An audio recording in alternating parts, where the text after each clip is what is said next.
अस्सलाम वालेकुम स्टूडेंट्स, आज हम लोग पढ़ने जा रहे हैं प्राइवेट डिफेंस वाला क्वेश्चन और ये भी एक इम्पॉर्टेंट क्वेश्चन है, तकरीबन हर पास पेपर में आता है। चैप्टर नंबर 3 पीपीसी का जब हम देखते हैं 1860 का, तो वो डील करता है जनरल एक्सेप्शन से। सबसे पहले आप डिफ़ाइन करें, आप समझें कि एक्सेप्शंस होती क्या हैं। जब कोई प्लेंटिफ या कोई भी बंदा सू करता है कोर्ट में जाकर किसी दूसरे पर्सन को, उसने जो भी हर्ट काज किया है या जो भी उसने क्राइम किया है उससे अगेंस्ट, तो जब वो अगला पर्सन जाके वहाँ पे पेश होगा तो वो कुछ डिफेंसेस लेगा, वो कुछ प्ली लेगा, कोई आंसर देगा कि मैंने ऐसा क्राइम क्यों किया है। उन प्लीज़ को, उन आंसर्स को, उस डिफेंसेस को हम लोग कहते हैं एक्सेप्शंस, जो कि उसे लाइबिलिटी से बाहर कर देते हैं। उसके ऊपर लाइबिलिटी फिर इम्पोज नहीं की जाएगी क्योंकि उसने एक डिफेंस ऐसा लिया है। फॉर एग्जांपल वो कहता है कि मैं पागल था, मैं अनसाउंड माइंड था, या मैं अपने होशो हवास में नहीं था, मैं ड्रंकन था, मैं माइनर था। तो ये सब कुछ लॉफुल एक्सक्यूज़ होते हैं, ये सब कुछ एक्सेप्शंस होती हैं, ये सब कुछ डिफेंसेस होते हैं, ये डिफेंडेंट की प्ली होती है। इन सब सूरतों में उसको सज़ा नहीं होती। वैसे तो एक्सेप्शंस का जो चैप्टर पीपीसी में बताया गया है वो सेक्शन 76 से लेकर 106 तक है, लेकिन चूंकि उसमें से भी एक पार्ट है आपका, कुछ माइनर से रिलेटेड सेक्शन है, कुछ आपके अनसाउंडनेस ऑफ माइंड से रिलेटेड हैं और कुछ आपके प्राइवेट डिफेंस से रिलेटेड है। और प्राइवेट डिफेंस उनमें से पूछा जाता है जो कि इंपॉर्टेंट है, और इसका रेलिवेंट सेक्शन 96 से स्टार्ट होकर 106 तक है। टोटल सेक्शन ये 10 बनते हैं। प्राइवेट डिफेंस का मतलब होता है हक़ दिफा, आपने दिफा का हक़ करना, हाँ हक़ का दिफा, ठीक है। उसके बाद 96 जो है, ये 96 से लेकर 106 तक है। 96 कहता है things done in private defence, ये इसकी हेडिंग है। इसके अंदर वो कहता है nothing is an offence which is done in the exercise of private defence, यानी कि अगर कोई बंदा अपने हक़ दिफा में कोई चीज़ करता है जो कि एक ऑफेंस है, जो कि एक क्राइम है, तो उसको क्राइम नहीं तस्लीम किया जाएगा। वो बंदा लाइबिलिटी से बाहर कर दिया जाएगा, उस बंदे पर लाइबिलिटी इम्पोज नहीं की जाएगी, उसको कोई भी सज़ा नहीं होगी अगर वो बंदा प्राइवेट डिफेंस में वो ऑफेंस कमिट करता है। लेकिन ये बात तो फिर ज़ाहिर बात है कि क्वेश्चन ऑफ फैक्ट में जाकर उसे प्रूव करना होगा कि मैंने वाकई ये ऑफेंस प्राइवेट डिफेंस में किया है, तो वो क्वेश्चन ऑफ फैक्ट है। लेकिन क्वेश्चन ऑफ लॉ ये कहता है कि प्रूफ हो जाए कि उसने वो चीज़ें प्राइवेट डिफेंस में की हैं, तो उसको फिर वो पनिशमेंट नहीं दी जाएगी। 97 बात करता है right of private defence of body and property, इसको डिफ़ाइन करता है। इसको वो डिफ़ाइन ऐसे करता है every person except in the cases mentioned in 99 has a right to defend. आगे वो कुछ चीज़ें बताता है कि सबसे पहले तो उसके पास राइट है अपनी बॉडी को प्रोटेक्ट करने का, अपनी बॉडी को डिफेंड करना है, firstly to his own body और the body of any other person against the offences affecting the human body, इतनी स्टेटमेंट है। सेकेंडली वो कहता है to defend his property whether movable और immovable are the property of any other person against the offences falling under the definition of theft, robbery, criminal trespass or mischief।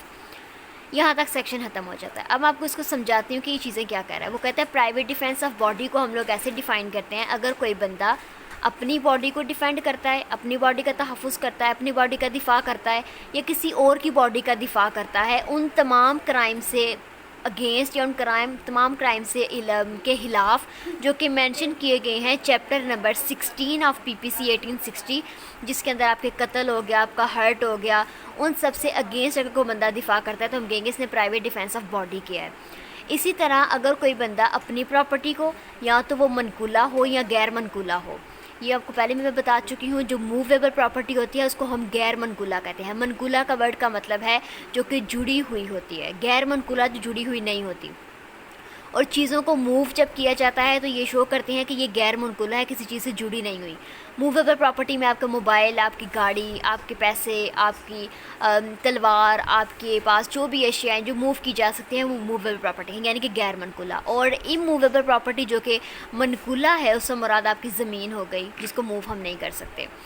उसके बाद वो कहता है right of private defence of property, जो मैं define कर रही थी। वो कहता है अपनी प्रॉपर्टी को वो डिफेंड करता है या किसी और की प्रॉपर्टी को डिफेंड करता है। ये मैटर नहीं करता कि वो मूवेबल है या इमूवेबल है। किन चीज़ों के अगेंस्ट प्रोटेक्ट करता है? वो सब क्राइम के अगेंस्ट जो कि डेफिनेशन में फॉल करते हैं थेफ्ट की। अगर कोई चोरी हो रही है तो फिर उसने प्रॉपर्टी को डिफेंड किया है, कोई रॉबरी हो रही है, राहज़नी हो रही है, उसके अगेंस्ट प्रॉपर्टी को डिफेंड किया है, या कोई क्रिमिनल ट्रेस पास कर रहा है, आपकी हदूद के अंदर दाखिल हो रहा है, उसके अगेंस्ट आपने प्रोटेक्ट किया है, या कोई मिसचीफ कमिट करता है उसके अगेंस्ट आपने अपनी प्रॉपर्टी को डिफेंड किया है, तो ये प्राइवेट डिफेंस ऑफ प्रॉपर्टी में आएगा और ये ऑफेंस नहीं होगा। 98 इसको बताता है कि right of private defence of body end of property against act of person of unsound mind, यानी कि एक पर्सन अनसाउंड ऑफ माइंड है, अगर वो आपको कोई काज करने की कोशिश करता है, वो आपका कत्ल करने की कोशिश करता है, वो आपको कोई ग्रीवियस हर्ट काज करने की कोशिश करता है, तो क्या आपके पास स्टिल ये राइट है कि आप प्राइवेट डिफेंस में उस बंदे को नुकसान पहुंचा सकें या अपना आप डिफेंड कर सकें।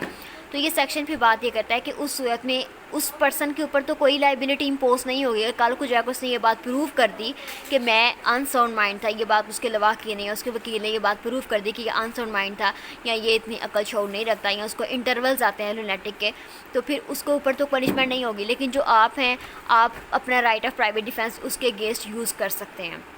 इसको मैं आप एग्जांपल से समझाऊंगी। फॉर एग्जांपल एक पर्सन ए है और वो पागल है, वो छुरी लेकर आप बी की तरफ बढ़ता है उसको मारने के लिए। अब बी के पास ये राइट प्राइवेट डिफेंस का मौजूद है कि वो उसको छुरी से अपने आप को छुरी से बचाने के लिए जो ए है अनसाउंड माइंड, जो पागल ए है, उसको वो छुरी से मार दे अपने आप को बचाने के लिए। तो इस सूरत में उसके ऊपर कोई भी क्राइम कमिट होने का नई लाइबिलिटी इम्पोज की जाएगी, उसको कोई पनिशमेंट नहीं दी जाएगी क्योंकि उसने अपना right of private defence use किया है। ऑल्दो उसे पता था कि ये बंदा पागल है, लेकिन अब पागल को ये समझ कर कि ये पागल है और ये हमें मारेगा, तो बंदा अपना राइट ऑफ प्राइवेट डिफेंस ना यूज़ करे, खुद को मरने के लिए छोड़ दे, ऐसा पॉसिबल नहीं। ये सेक्शन कहता है कि अगर वो बंदा यूज़ करेगा ये राइट, उसके अगेंस्ट ऑफेंस नहीं होगा। इस सेक्शन की बेयर रीडिंग में पढ़ती हूँ, वो कहता है when an act which is otherwise a certain offence, जो वैसे आम मामूलात में वो एक ऑफेंस है, is not an offence by reason of youth, by want of maturity of understanding, of unsoundness of mind, by reason of intoxication or the misconception on behalf of that person, the person is having the same right of private defense as he would have if the act is done by a sound minded person। ठीक है, यानी कि पास उसको same right of private defence होगा जैसे कि उसके पास अगर कोई साउंड माइंड उसको पर अटैक करने लगता तो उसके पास था, वैसे ही अनसाउंड माइंड के अगेंस्ट भी उसके पास होगा। सेक्शन 99 बात करता है एक्सेप्शंस की। एक्ट्स कहता है against which there is no right of private defence. ऐसे कौन से एक्ट्स हैं, ऐसे कौन से काम हैं जिनके अगेंस्ट आप right of private defence use नहीं कर सकते। इसमें दो चीज़ें आती हैं। पहली बात ये, अगर कोई पब्लिक सर्वेंट या कोई पब्लिक सर्वेंट की डायरेक्शन के ऊपर ऐसा काम करता है, ऐसा असॉल्ट करने की कोशिश करता है जो कि एप्रीहेंशन काज ना करे डेथ की या ग्रीवियस हर्ट की, इसके अलावा अगर कोई काम करे थेफ्ट करने की, रॉबरी करने की या किडनैप करने की, रॉन्गफुल कन्फाइन करने की, तो आपके पास राइट ऑफ प्राइवेट डिफेंस नहीं है अगर आपको पता चल जाता है कि ये पब्लिक सर्वेंट की अथॉरिटी में है। अगर वो गुड फेथ में करता है और अगर वो अपनी ऑफिस के कलर में ड्यूटी में करता है, अपने डिस्चार्ज ऑफ ड्यूटी में करता है, आइदर उसका act properly justifiable by law नहीं है। फॉर एग्जांपल मैं इसमें एग्जांपल ऐसे देती हूँ, एक बंदा ए है, पुलिस ऑफिसर है, पब्लिक सर्वेंट उसको कह सकते हैं, वो अपने एसएचओ के कहने पर या वो अपने डीपीओ के कहने पर वो जाता है और किसी बंदे को अरेस्ट करने लगता है। अब आपको पता है कि वो यूनिफॉर्म में आया है, उसके पास वारंट है और वो आके आपको पकड़ने लगता है, किसी चोर को ही पकड़ने लगता है। अब चोर क्या करे, वहाँ से भागने लग जाए, तो पब्लिक सर्वेंट अगर उसको गोली मारने लगा है तो चोर के पास प्राइवेट डिफेंस का राइट नहीं है कि वो उसको इन रिटर्न भी आगे से शूट करे, क्योंकि उसको पता है कि पब्लिक सर्वेंट है और उसके पास ये राइट है। इसी तरह अगर कोई पब्लिक सर्वेंट की डायरेक्शन पर काम करने लगे तो फिर भी आपके पास राइट ऑफ प्राइवेट डिफेंस नहीं होता। और इसके आगे से एक्सप्लेनेशन भी यही है कि किस एक्सटेंट तक हो सकता है। तो ये इसके अंदर ये बताता है, जब तक उसको पता नहीं चलेगा कि ये पब्लिक सर्वेंट की बिहाफ पे किया जा रहा है या पब्लिक सर्वेंट कर रहा है, अपनी ड्यूटी की डिस्चार्ज में कर रहा है, तब तक उसके पास है राइट ऑफ प्राइवेट डिफेंस। लेकिन जैसे ही उसे पता चल जाएगा कि ये पब्लिक सर्वेंट का एक्ट है, तब उसके पास राइट ऑफ प्राइवेट डिफेंस ख़त्म हो जाएगा। लेकिन अगर वो पता चल जाए कि एविल इंटेंशन में कर रहा है तो फिर उसके पास राइट ऑफ प्राइवेट डिफेंस मौजूद होगा। अनटिल एंड अनलेस उसे पता चले कि ये गुड फेथ में है और वारंट के साथ है और प्रॉपर लॉफुल है, तो फिर वो right of private defence use नहीं कर सकता। सेक्शन 100 बताता है कि right of private defence of body कब एक्सटेंड करता है टू कॉजिंग डेथ। और ये सेक्शन जो है right of private defence of body extend to causing death, ये इंपॉर्टेंट है। इससे रिलेटेड भी सवाल आता है प्राइवेट डिफेंस में। यूजुअली इससे रिलेटेड पूछा जाता है कि ऐसे कौन से केसेस हैं जिनके अंदर आप प्राइवेट डिफेंस के तौर पर अगले बंदे की डेथ भी कॉज कर सकते हैं। तो ये केसेस हैं 6 केसेस हैं टोटल। पहली केस ये है कि अगर कोई बंदा ऐसे रीज़न के साथ ऐसे असॉल्ट करे जिसके अंदर आपको ख़तरा पैदा हो जाए कि अगर मैंने इसकी जान ना ली तो ये मेरी जान ले लेगा एज अ रिज़ल्ट के तौर पर, तो आप उसकी डेथ काज कर सकते हैं। अगर एप्रीहेंशन किस चीज़ की हो कि अगला बंदा आपकी डेथ काज कर देता, अगर आप उसे ना रोकते, आप उसकी डेथ ना काज करते, मिस्टर ए मिस्टर बी को ना मारता, अगर बी उसको मार देता, अगर मिस्टर ए बी को ना मारता तो बी मार देता, ठीक है, तो फिर आप डेथ काज कर सकते हैं। नंबर 2, अगर आपको इस बात का डर लायक हो जाए कि अगला जो बंदा है वो मुझे ग्रीवियस हर्ट काज करने लगा तो आप उसकी डेथ कर सकते हैं। नंबर 3 कहता है अगर किसी खातून को इस बात का डर लायक हो जाए कि अगर मैंने इस बंदे का कत्ल ना किया तो ये मेरा रेप कमिट कर लेगी। उसके बाद नंबर 4 कहता है कि बंदे को लगता है कि अगर मैं अगले की डेथ मैंने ना काज की तो अननेचुरल लस्ट के लिए मैं एक्सपोज हो जाऊँगा। नंबर 5 कहता है अगर मैंने इसकी डेथ ना काज की तो ये मेरी किडनैपिंग कर लेगा। नंबर 6 कहता है कि अगर ये मैंने इसकी डेथ ना काज की तो ये मुझे रॉन्गफुल कन्फाइन कर लेगा और ऐसा कन्फाइन करेगा कि मैं कभी भी अपने रिश्तेदारों से, अपने माँ बाप से नहीं मिल सकूँगा। तो इन सब केसेस में आप अगले बंदे की डेथ भी काज कर सकते हैं प्राइवेट डिफेंस के तौर पर, और आपके ऊपर लाइबिलिटी इम्पोज नहीं होगी। सेक्शन 101 कहता है right of private defence of body कब एक्सटेंड करता है टू कॉजिंग हार्म या कॉजिंग हर्ट। तो वो सारे केसेस जो पहले 6 वाले केसेस से अलावा होंगे, अगर फॉर एग्जांपल एप्रीहेंशन नहीं है डेथ की, एप्रीहेंशन नहीं है हर्ट की, एप्रीहेंशन रेप की नहीं है, अननेचुरल लस्ट की नहीं है, किडनैपिंग की नहीं है, कन्फाइनमेंट की नहीं है, तो इन सब के अलावा अगर कोई आपके पास एप्रीहेंशन है तो फिर आप अगले को हर्ट काज कर सकते हैं, लेकिन आप डेथ काज नहीं कर सकते। 102 बताता है commencement and continuance of the right of private defence of body. Commencement होता है किसी भी चीज़ का स्टार्ट होना, वो कहता है प्राइवेट डिफेंस का राइट कब आपका स्टार्ट होता है और कब तक कंटिन्यू रहता है।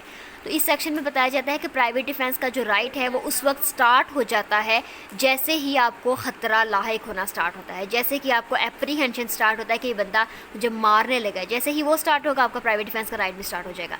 और जब तक वो ख़तरा बरकरार रहेगा तब तक आपके पास भी प्राइवेट डिफेंस का जो राइट है वो बरकरार रहेगा। सेक्शन 103 बताता है right of private defence of property extend to death. कब आपके पास जो हक़ दिफा, हक़ प्रॉपर्टी का आपके पास जो दफ़ा है, जायदाद का दफ़ा है, वो आप उससे दफ़ा करते हुए आप अगले बंदे की डेथ काज कर सकते हैं। नंबर 1, थेफ्ट की सूरत में अगर कोई चोरी करने लगा और आपको लगता है कि अगर मैंने इसकी डेथ काज ना की तो अगला बंदा चोरी कर लेगा, फिर आप अगले की डेथ काज कर सकते हैं। नंबर 2, रॉबरी के केसेस में राहज़नी हो रही है और आपको लगता है अगर मैंने इसकी डेथ काज ना की तो ये मेरी रॉबरी कर लेगा, तो फिर आप डेथ काज कर सकते हैं, जस्टिफाइड है। नंबर 3, अगर कोई ट्रेस पास करने लगता है, हम नहीं जानते उसने ट्रेस पास किस नीयत के साथ करना है, उसने घर में आकर रॉबरी करनी है, थेफ्ट करनी है, रेप कमिट करना है, किडनैप करने आया है, आप उस केसेस में भी आप डेथ काज कर सकते हैं। नंबर 4 वो बात करता है कि अगर मिसचीफ कमिट की जाती है तो उससे पहले आपको खतरा लाहिक होकर मतलब मिसचीफ कमिट कर देगा तो आप डेथ काज कर सकते हैं। सेक्शन 104 कहता है कि right of private defence of property extend to causing harm और हर्ट। तो फिर इन सब केसेस से अलावा अगर कोई केस होगा तो फिर हम हर्ट को से काज कर सकते हैं लेकिन डेथ काज नहीं कर सकते। सेक्शन 105 बताता है commencement and continuance of the right of private defence of property. जैसे हमने ऊपर पढ़ा, जैसे ही खतरा उससे लायक होगा कि ये थेफ्ट होने वाली है तब ही उसका right of private defence of property start हो जाएगा, और जब तक उसको लगता है खतरा बरकरार है तब तक वो भी अपना राइट ऑफ प्राइवेट डिफेंस बरकरार रखेगा। सेक्शन 106 एक बहुत इंपॉर्टेंट सेक्शन है, वो कहता है right of private defence of body और property against deadly assault when there is a risk to harm to innocent person. यानी कि फॉर एग्ज़ाम्पल आपने अपना प्राइवेट डिफेंस का राइट इस्तेमाल करते हुए अगले बंदे को आप मारने लगे हैं और अगले बंदे के साथ एक छोटा बच्चा भी है और उसको भी गोली लग जाती है, तो क्या आपके ऊपर ऑफेंस कमिट का बार होगा कि नहीं होगा? तो ये सेक्शन बताता है फॉर एग्ज़ाम्पल आपके ऊपर एक 3-4 बंदों ने इकट्ठे अटैक किया है तो आप अपने प्राइवेट डिफेंस में उनके ऊपर भी अटैक करते हैं और उन ग्रुप में अंदर एक बच्चा शामिल हो जाता है जो कि इनोसेंट पर्सन है, तो गलती से उनको भी अगर लग जाती है गोली तो आपके ऊपर कोई भी बार नहीं होगा, आपको सज़ा नहीं होगी, आप ऐसा कर सकते हैं। इन गुड फेथ में आप ऐसा कर सकते हैं और लॉफुली आपके पास ये इख्तियार है। तो ये सब कुछ आपकी एक्सेप्शंस थी, इनको ध्यान से पढ़ेंगे, मच इंपॉर्टेंट है। Thank you so much. अल्लाह हाफ़िज़।